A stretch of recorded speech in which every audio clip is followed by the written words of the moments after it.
hello, lovies. It's David McGillivray here, comedy legend and horror icon, and I'm here with another edition of Little Did You Know, the Chat Show. It's a show in which I talk to people I find interesting. I hope you agree. Latest news, first of all, I have been vaccinated.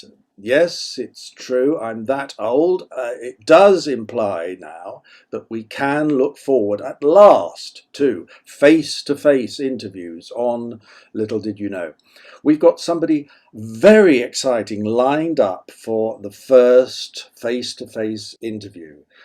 I'm not going to tell you who it is, but Patreon subscribers will be the first to find out. And there's the link now. Do subscribe if you can. It costs as little as £1 and it helps us keep everything going. So when can we expect this? Well, the earliest date, of course, is the 8th of March. It's only a week's time. And we'll be doing it, of course, outside and socially distanced. We must keep to the rules. More of that later, but now my guest today. He's a journalist and he's just written a book. It's published on the 31st of March and it's called Queer London. It's both a guide to LGBT venues in the capital and also a brief history of queer London going back all the way to the 18th century. Yes, there's nothing new about queer London. Now, you may think that over the next 45 minutes, I'm asking very intimate and probing and impertinent questions of my guest, but that's not the case. In fact, he has written about his now no longer private life in many of the publications he's written for, and they include The Guardian and Vice and ID and so forth. He's nothing if not prolific. So this is how I know, for example, well, how and indeed where he lost his virginity. True. What else do I know about him? Let's have a look at my notes. Oh, yes. I'm definitely going to ask him about that. But perhaps we'll keep that just for Patreon subscribers. We have to look after you. Let's not beat around the bush anymore. Let's say hello to my guest, the very wonderful Alim Kheraj. Hi. Hello, Alim. Tell me, no clues in the background there. Where in the world are you? Are you in queer London? I am indeed in Queer London. I'm in Hackney in East London in Homerton. Oh, well, in that case, for the benefit of our viewers around the world, can you tell me how queer is East London? East London is very, very queer. There are a number of LGBTQ bars and venues and clubs and club nights and organizations based here. It has a very specific type of scene. It's very inclusive. I guess you could say there's a sort of mini queer ghetto. Ooh, I think we're going to talk more about that later. People have said of me that I have no filter. They say that because of this book, what I wrote, and Patreon subscribers can get a free copy, but this is, of course, not about me. So let me ask you, Alim, believe that, you'll believe anything. Let me ask you, do you have similarly no filter, and can we talk about anything during the next 45 minutes? Um, I'd say I have a little bit of a filter, but that I'm pretty much an open book. That's what I like to hear, in which case I'm going to get straight down to business. Among the venues that you write about in your book, Queer London, are gay saunas. So how many have you been to and indeed stripped off in? I actually haven't been to any saunas, despite writing about them. It's never been a scene that I've been particularly interested in or have felt the need to explore. And in fact, while writing the book, I had to ask other people what they look like and how they operated. And I've watched clips on YouTube of the Pleasure Dome and all those, just to see what it was like. Well, I mean, I'm telling you now, you're missing a treat. It's a long time since I went to a sauna, but I remember feeling absolutely great after I left the first one. Do you not feel you're missing out? I think as I've got older, I've thought a bit more about it, but I can sort of I can see their importance for the scene and for the community, and but I don't know that I necessarily feel like I'm missing out. I just don't. I'm not. I on to take the sex out of it. I don't like steam rooms and hot tubs and things like that. And I know that that's a small part. It's a small part of what they're for, but I I'm not a sort of take my clothes off, and I'm not an exhibitionist. Should we say that? Different strokes for different folks. Alim, you studied at the University of Sussex and then studied journalism at Lambeth College. And we know from what you've written that you attended your first Pride when you were very young indeed, 14. Yes, Which Pride was it? it was Pride in London, um, and I went by myself, and I was just sort of walking around, um, looking at different, that I think I saw some of the parade. I don't really remember too much of the parade, but I do remember Soho and the streets being filled with things, and there was a stage in Soho Square, which they don't do anymore. And actually I bumped into my biology teacher there. And you said to him, I think he said to me, "What are you doing here?" understandable, and you replied, I don't know what I said. I think I just said, "I'm just here to have some fun." bet. Did you tell your family where you were going? No, I did not. Well, you've described yourself as an outsider, as you say, slightly overweight, gay, and Muslim. So, when did your parents find out that you were gay? I think that they knew always. And then when I came out when I was 13, I think the news just sort of spread around to people, and people in the school knew. And then I think a teacher told them, and but I didn't really ever have a conversation that was like. And then we sort of didn't talk about it for a long time. And then when I was a bit older, it just sort of became an accepted fact. So I never had the sit down conversation. Well, hopefully, we're approaching the time when this coming out process just won't be necessary anymore because in the past it's been so traumatic for some people. You've described yourself as an outsider. Now, do you think this put you in good stead to become an observer, which you have to be as a journalist? Um, I don't know about that. I think I've always just been very interested in people and people watching, which is something actually I've inherited from my mother. And I think finding out about people is something that I'm just very interested in. I just sort of want to know, not in a sort of gossipy way, but I just want to know more about why people do things and how they do things.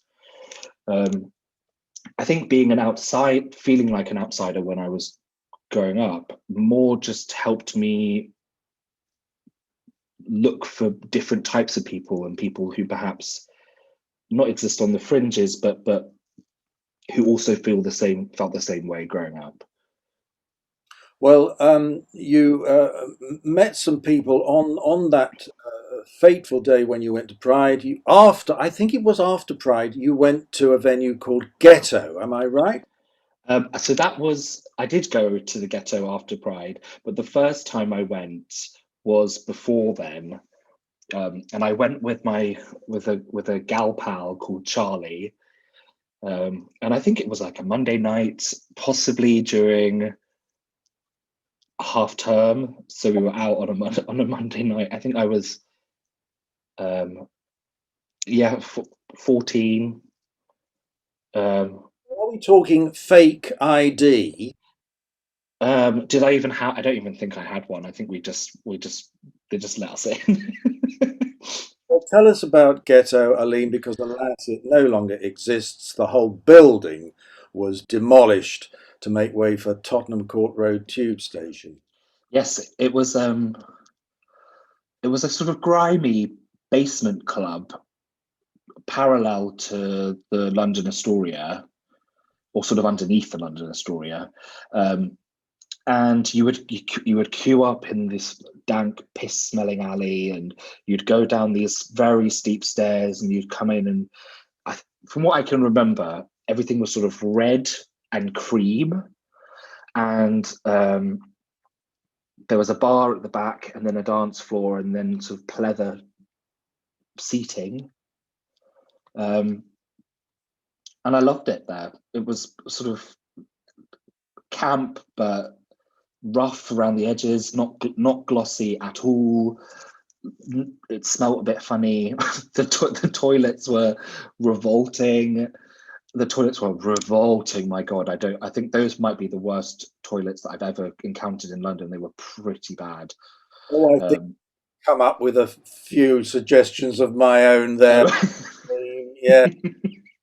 You also cop off at the Ghetto. the first time I went, yes, I did with three men. But let's establish right here that, and I know this as well, you didn't actually have sex till you were 19. No, Um, no. we're going to talk about that later as well. Now, later, as you say, you explored two other areas. So, of course, the Ghetto was in London's Soho, but you later explored Vauxhall and the area you now live in, East London. Let's talk about Vauxhall. It was a very important gay village here in London. When were you hanging out there? Um, 16, 17.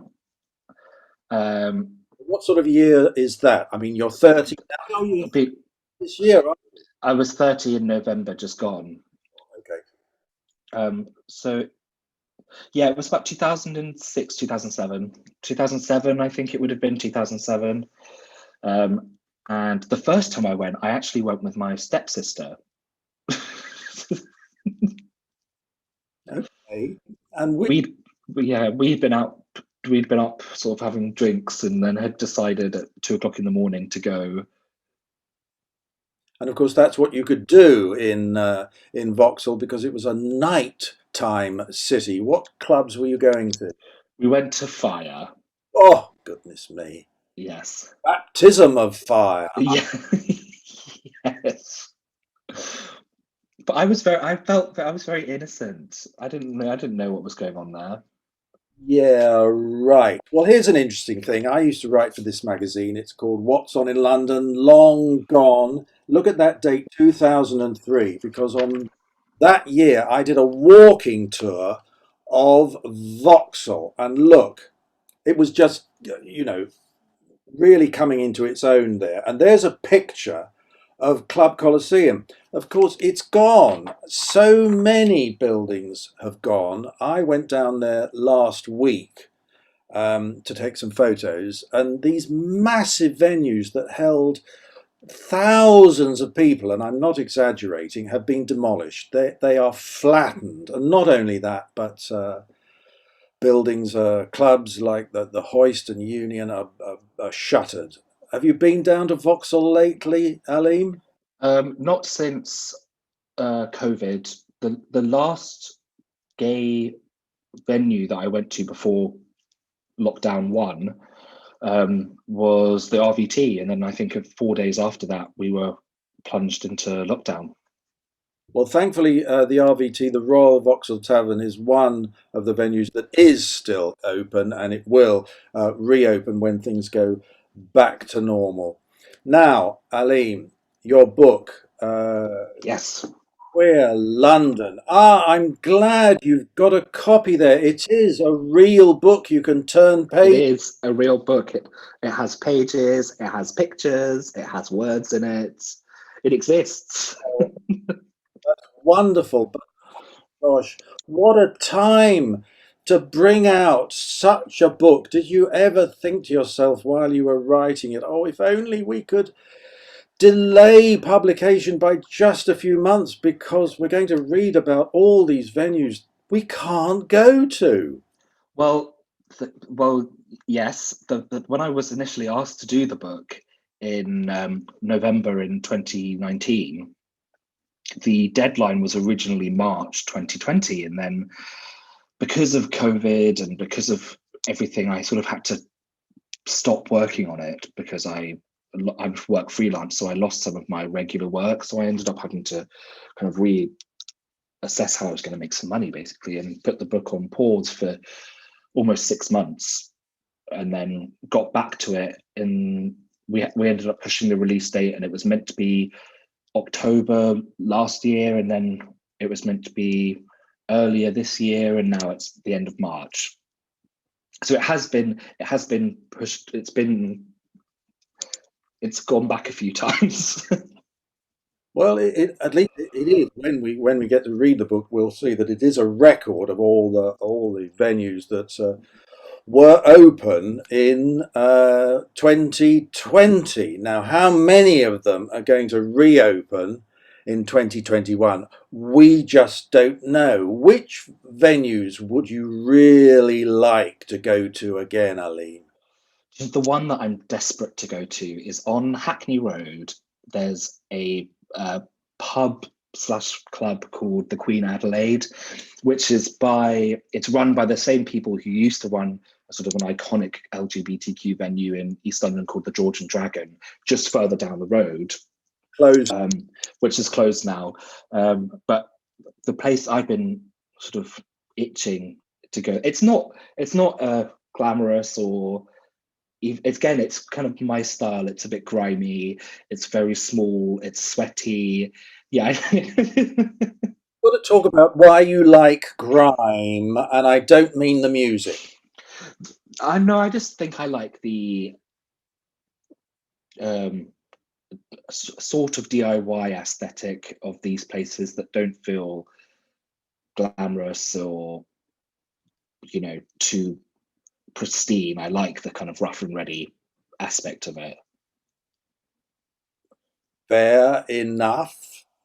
Now, what you've also revealed is that when you were late in your late teens, you discovered gay cinema. Now, what are the films from that period when you were in your late teens that really spoke to you? I used to watch so much crap, but Rap as well. do you know what the first one was? There was this awful but kind of brilliantly camp and fabulous film called Eating Out, Oh, which the sequels now. yes, which I think I've seen all of them. Um, um, so that was probably the first film, and then it was things like there's a film called Shelter, which is about sort of I think it's like dubbed like the gay surfer movie. There's a film called Were the World Mine, which is a sort of musical based on A Midsummer Night's Dream.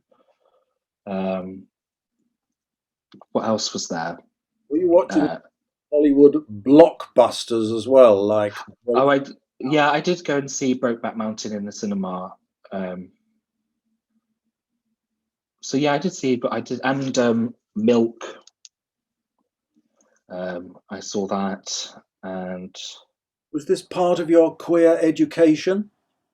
um, I don't. I think. Do you know? I think the biggest thing that had the thing that had the biggest impact was probably the American version of Queer as Folk, Ah, which I procured via the internet. I know what you're saying. Yes. Why did it mean something to you? And how did Uh, it? I never saw it, so how did it differ from the British version? Well, so the British, so it's for the first, I don't know, 5 episodes, it is just the same as the British version. It's a little less regional. It's a bit more American. It's kind of glossy, and it's shot in this quite experimental art house way. And but then from then it really became its own thing, and these people had their own lives, and it touched on things that Russell's show didn't touch on. Things like, as well, didn't it? pardon? Ran for much longer. Yes, it ran for 5 seasons. And it had things like hate crimes and gay bashings, and I think if we were to look at our socio-politics now, a lot of the things that were touched on then, this was the early noughties, were very prescient. Things like there's an episode where there's a bomb at a gay club, and as soon as Orlando happened, as soon as Pulse happened, I really thought, God, this is a thing that these things do happen. They do happen in America. And yeah, I think the show really became its own thing, and it touched on lots of things that are very relevant now, even though it's hard to watch now, especially in the UK. There's a DVD, but they changed all the soundtrack for licensing reasons, and so you end up with sort of cheap knockoffs of Cyndi Lauper songs. Well, we're going to talk about Russell T Davies, the author of the British version of Queer as Folk, in just a minute, because I know you're a fan of his latest series, which he's just finished here in the UK, called It's a Sin. But right now we're going to take a break, and we're going to have a look at a trailer for a film which is available from our hosts, Peccadillo Pictures. And as usual on this show, it's very appropriate. My guest, Alim Kheraj, is the author of Queer London, which is published on the 31st of March. And now, why don't you have a look at the Peccadillo release, Postcards from London? Have a look at this and join us again in another couple of minutes. Sometimes, as I lay in bed at night, I imagine a world beyond these four walls. A world full of mystery and possibility. And beauty. I want to create my own beauty. You're a small town boy, and this is a big city. How are you going to survive? Looking for a job. This is not a job. This is a vocation. People crave intimacy. The sex is the easy part. We will teach you everything that we know. We'll start with Caravaggio and work our way back to the ancients. Didn't realise being a rent boy was so complicated. I can be with you tonight. Anything is possible. I'm told that every phone box within a mile of Soho has become a shrine to your beauty. Reminded of a young man in a painting. I wanted to show it to you. Are you okay, Jim? Jim, can you hear me? Wake up! You're suffering from a rare condition called Stendhal syndrome. If it's beautiful, if it's a proper masterpiece, I faint. Beauty should always be intense. Beauty should always be dangerous. Just be careful where you point that arrow, Tony. I'm not wearing any protection. I don't think I can do this job anymore. I'm not a rent boy, I'm a muse. Get back out there and enjoy it while it lasts. If he wants to be a muse, he'll have to put the work in. Simple as that. It's not as tough as we originally thought. It belongs to us, and we can do whatever we want. I think I'm ready now. Go on then. Ask me the question you've been meaning to ask me ever since you walked in the door. Why are barmaids in London so unfriendly? Postcards from London. I remember seeing that at Flair in 2018, and I mentioned that because Flair is back later this month, and next week my guest will be one of its programmers, Brian Robinson. More about that later 2, Postcards from London. It was made by a man called Steve McLean, and that was only his second film in 24 years. How about that? Alim, is it a film you're familiar with? Yes, is this the one about the sex workers in Soho? It is indeed. Yes, yes. I didn't catch it at Flair in 2018, but I have heard good things. It's available now, and probably one of my glamorous assistants will contact me before too much longer to tell me where we can see it. Alim, I know you're a big fan of the TV series It's a Sin, which has just finished here, as I mentioned, on Britain's Channel 4. You won't have been around during the period that it was set in, the 1980s. Why is this an important series for you? I think it's important because we never really get to see the AIDS crisis from a UK perspective, especially a perspective that isn't politically led. This was very much a Russell T Davies drama in the sense that it was kitchen sink, character driven, relationship driven. It's about this group of people. It's not about a movement. And I think we haven't really seen that in the UK. And I think that was good because it demonstrated that this phenomenon wasn't just a US thing, and the lack of information wasn't just a US thing. And I think also highlighted what the lack of information was like and how frightening that would have been. It was indeed a very frightening period indeed. The series was shot in Manchester, which also has its booming gay scene. Are you familiar with it? Do you know, I have never been down Canal Street ever. And it's as soon as the pandemic's over and we're allowed to travel again, I'm going to go and stay with some friends, and I'm going to go and explore Canal Street because I sort of can't believe that it's been 30 years and I just haven't done it. You may be tempted to write a sequel. Yes. Yeah, Manchester. Oh, and I've just been sent a message from my glamorous assistant. Postcards from London is available. Peckapix.com/postcards from London. We'll put that link on the page, and according to my glamorous assistant, it's also available on Vimeo, iTunes, Amazon, Google Play, as well as purchased from the Peccadillo shop. That's the end of the plug. Alim, your book, you did the research for the history section at a wonderful institution called the Bishopsgate Institute. Why should we visit it when it reopens? The Bishopsgate Institute is just fabulous. It houses this ginormous archive, LGBTQ archive. And within that, there's all sorts of ephemera and records and newspapers and books and sort of name it, they have it.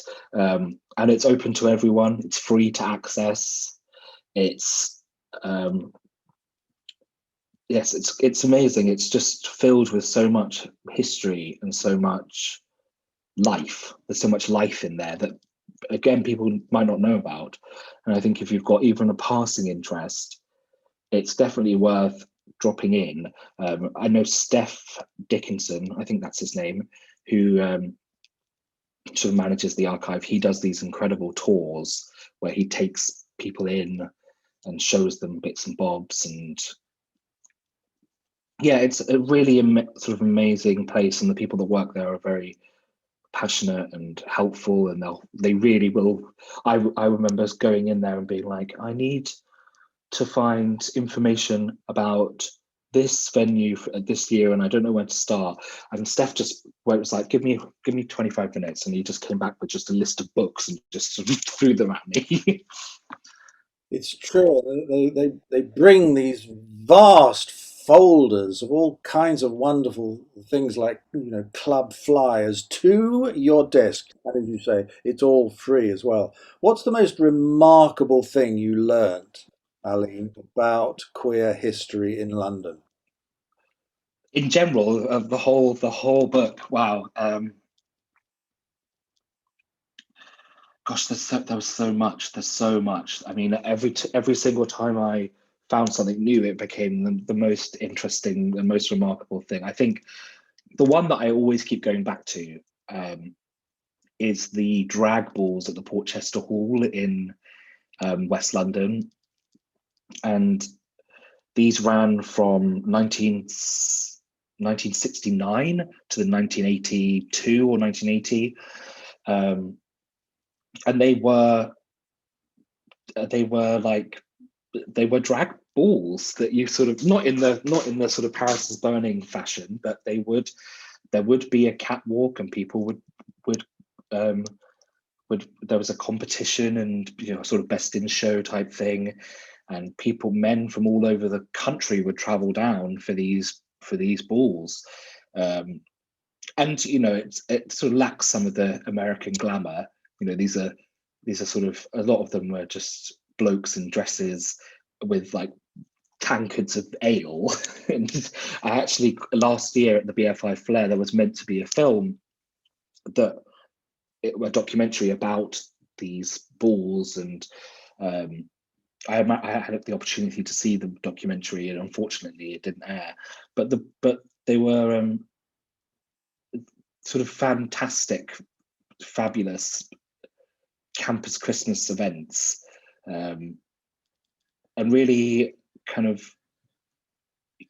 that they didn't have any there was no pretense, no glamour. It was a kind of a bit almost cheap, but in like a very nice, in a kind of fabulous way. And I spoke to a man who now lives in the Isle of Wight, who used to go, and he told me about one time when a partner of his got in a fight with one of the Cray brothers, his boyfriend, and someone pulled a knife, and then by the end of the night they were all sharing a bottle of champagne together. Just sort of, it's a story of London of old. But I'd love to have gone. Have you ever dressed in drag, Alim? I have, not full face. I haven't. I have quite sensitive skin, so I get nervous about putting lots of makeup on. But I have gone out in a sort of 20s flapper dress and heels. I like wearing a heel every so often. I've got these ginormous pink stripper heel boots that I bought at a convention last year before the pandemic. Is there any chance of us seeing you in RuPaul's Drag Race? Absolutely not.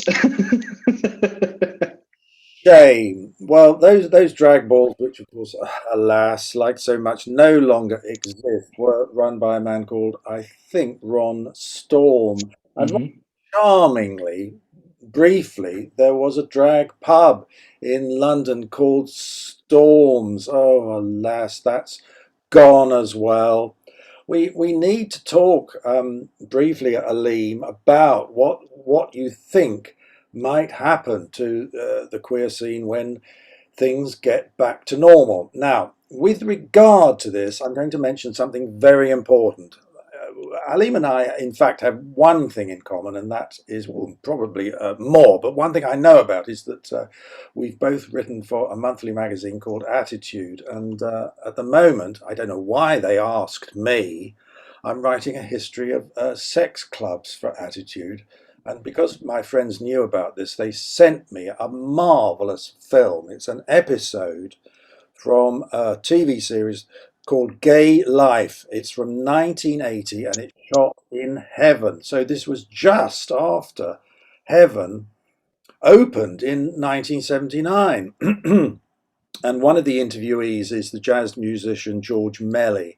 And I think the interviewer is asking him about, generally the gay scene. And he says, oh, I wish there weren't a gay scene. And his reasoning is that he wanted everyone to be together with no distinction. Now, in a way, this has come to pass, and it's been suggested that one of the reasons why so many venues closed before lockdown during the last few years is that now there isn't as much distinction as there used to be. There are so many gay-friendly venues. What do you think, Alim? Is this one of the reasons we've lost so many venues? I don't think so. I think there is definitely still a desire and need for LGBTQ specific spaces, especially with mounting violence against trans people and a rise in hate crimes against all LGBTQ people in the UK.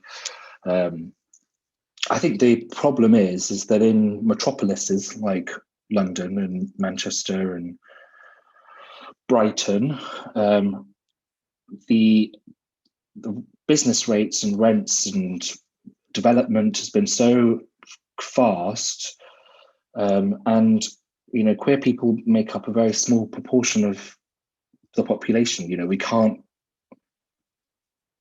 can't be expected to fight that by going out every night and keeping these places in pocket and able to run when the forces that are pushing against them are so strong. It's like 4 people holding up a 60-foot wall that's falling over. Well, we sincerely hope that as many venues as possible will reopen later this year. You nodded, I think, knowingly when I mentioned that episode of Gay Life. It's fabulous. Seen it. So yes. I must recommend it to everybody right now. If you've got any interest at all in queer London, I never knew this film existed. You can watch it for free. So go to BFI Player and type in Gay Life. You won't be disappointed. What was remarkable, it's shot in heaven in the main room, but it's sparsely attended, and it would appear in those days, we're talking about 1980, that a lot of men were worried because gay men could be dismissed from their job for being gay. Times have at least changed in that respect. I think it's that, you mentioned that it's sparsely attended. Heaven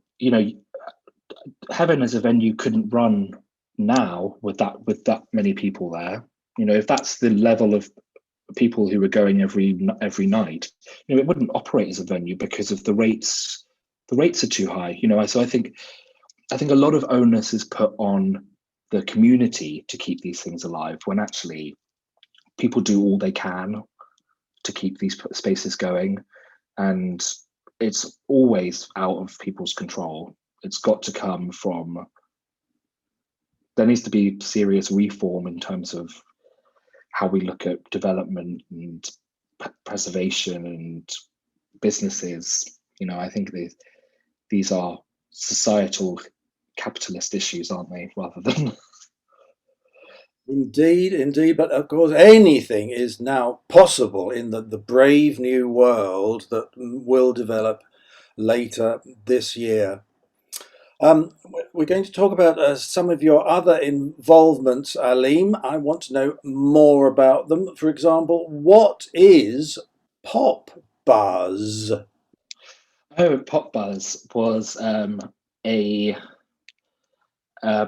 youth-focused pop culture, music, entertainment, internet adjacent website that I sort of edited for a few months. I think it was nearly a year. It's owned by the company who own Capital FM and XFM, and it's not called XFM anymore, is it? It's called something else, Radio X, but and LBC. And we used to just have quite a lot of fun having, we were sort of outside of the main company, so we could get away with doing some quite silly things.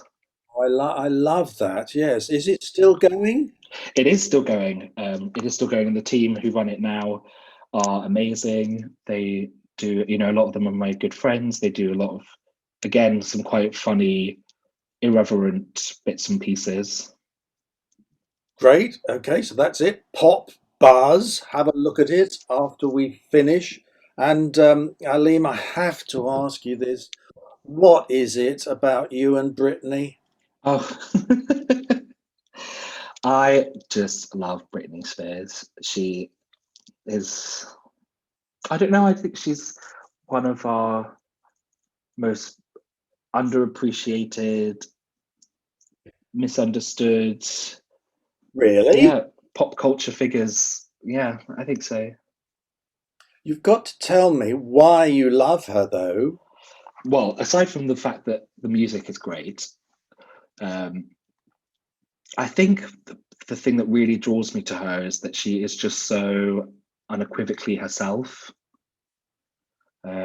She doesn't present a manicured pop star image, and I quite like that about her. And I don't know, I don't know, it's something, there's like a deep connection there. It's hard to describe. Would you like to meet her, or should you never meet your heroes? Sometimes I go through phases where I think, oh, it would be great to meet her, but I also feel that it might be best for that never to happen. Favorite Britney track? It changes all the time, but at the moment, it's Piece of Me. Thank you very much for that, for clearing that up about Britney Spears. Alim, how has lockdown been for you? You're lucky in a way because you can write from home. Yes, yeah, it's been okay. I think the difficult thing has been having, because normally I just work from home and I'm by myself, and I'm quite when I'm writing I need to be kind of in the zone and left alone and not have quiet because I have music on, but just sort of, I like to be by myself. And obviously my flatmate has had to work from home too, so it's been sort of an adjustment getting used to having someone else here, and not being able, I'm kind of missing being able to get out. I keep saying this, but I would sort of chop off a finger to go and work in like a Costa even.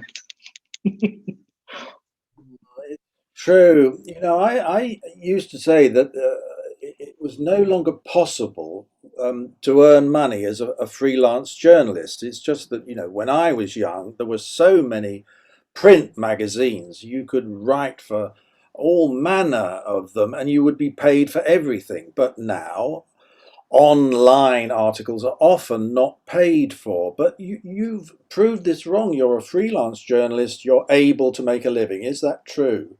Yes, yeah, I don't do anything for free. Except this. Except this. But this doesn't count because it's promo for my book. So no, yeah, I have managed to, I don't know how, just make it work. It's not, I'm not gonna, it's not lucrative, but I can make it work. And I do some things that are people don't know about, like, Oh, yes. like artist biogs, or I might write a commercial thing, or there are little bits and bobs that I do, but most of it comes from writing articles, which I feel quite lucky to be able to make a living doing that, because I know it's hard. Well, I'm delighted to hear we don't have to worry about you, Alim. Alas, our time is now up, but of course, I'll mention again that Alim's book, Queer London, is published.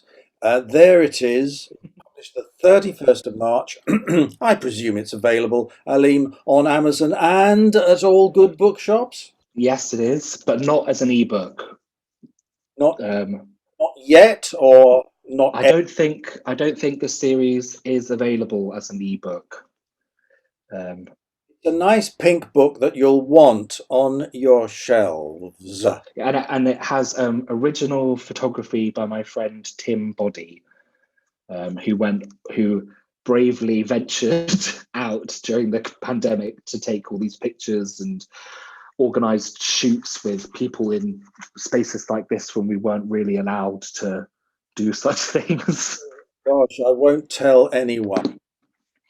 Alim, renewed thanks. Next week, as I mentioned earlier, my guest is Brian Robinson, one of the programmers of Flair. It's back again this month, online only, I'm afraid, inevitably, but there's still a wonderful lineup of films, including a couple of releases from Peccadillo. We're going to be talking to Brian about those this time next week. This is where we have to say goodbye to YouTube viewers, but of course Alim and I will be available right now if you go there on Patreon, but only to subscribers. Join us there if you're a subscriber. Until then, Alim, this is goodbye. Bye. Thank you for joining us. Thank you for having me. Been a pleasure. Good fun. This is David McGillivray saying, join me again next week here on YouTube. Until then, bye.